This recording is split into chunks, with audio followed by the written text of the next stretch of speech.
বিসমিল্লাহির রহমানির রহিম। প্রিয় বাংলাদেশি, বাংলা ভাষার এবং বিশ্বের যেখানে আছেন বাংলাদেশিরা, প্রত্যেককে আমার সালাম ও শুভেচ্ছা। গেল 12 তারিখ বাংলাদেশের ইতিহাসে এক গৌরবময় দিনে আমরা যারা ভোট শান্তিপূর্ণভাবে ভোটটা সম্পন্ন হয়েছে, এই জন্য আল্লাহর কাছে শুকরিয়া আদায় করি, আলহামদুলিল্লাহ।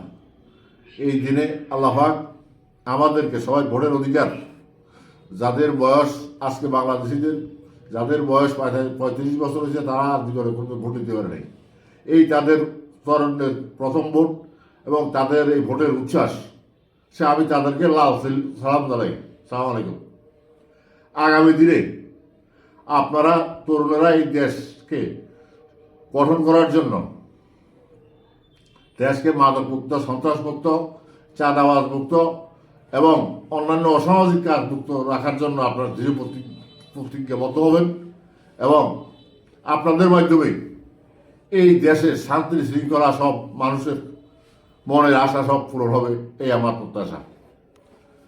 এবং যারা বয়োবৃদ্ধ আছেন বা বয়স্ক আছেন, তাদের কাছে আমার অনুরোধ থাকবে যে এই দেশের এই তরুণ সমাজ, যাদের ত্যাগের বিনিময়ে 24-এর অভ্যুত্থান হয়েছে, সেই অভ্যুত্থানের তাদেরকে প্রাধান্য দিয়ে এবং তাদেরকে সুশৃঙ্খলভাবে চলার জন্য, যদি কোনো বিপদগামী হয় তাদেরকে সেইভাবে পরামর্শ দিয়ে দেশটাকে একটা সুশৃঙ্খল সংঘবদ্ধভাবে পরিচালিত করার জন্য এই দেশে আর সুযোগ জীবনে আমরা হয়তো আর পাবো না।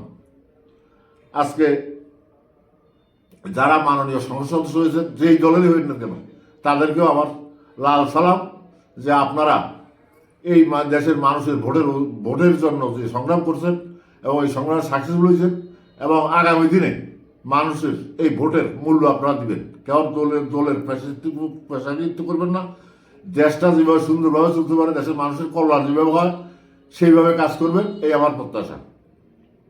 এবং আমার জননেতা জনাব তারেক রহমান সাহেব যে নির্দেশ দিয়েছেন, আমাদের নির্বাচনী ইস্তাহারের 31 দফা যে ছিল যে দেশকে সন্ত্রাসমুক্ত, চাঁদাবাজ মুক্ত করবেন, এবং সেইভাবে সে গত পরশু দলের এতে মিলাদ ছাড়া অন্য কিছু না করার জন্য এবং সন্ত্রাসমুক্ত করার জন্য সে নির্দেশ দিয়েছে।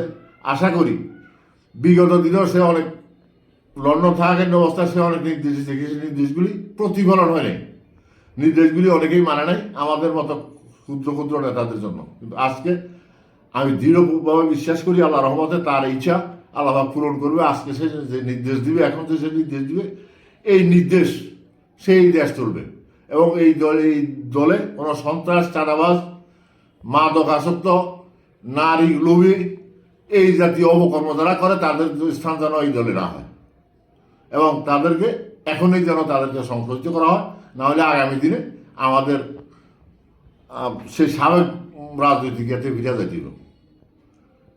আওয়ামী লীগ তারা যে অপকর্ম করছে, শুধু আওয়ামী লীগ না, আওয়ামী লীগের সাথে অনেকেই দেশবাসী অনেক অপকর্ম করছে আওয়ামী লীগ সাহায্যা, এই অপকর্ম যেন আমাদের দ্বারা না হয়, এই আশাবাদ ব্যক্ত করি। আল্লাহ পাক আপনাদেরকে শহরে ভালো রাখুক। আমার সারা বিশ্বের বাংলাদেশে যারা এবার ভোট দিচ্ছেন বাঙালি হিসাবে, প্রত্যেককে আমার আন্তরিকভাবে আবারও শুভেচ্ছা, সালাম।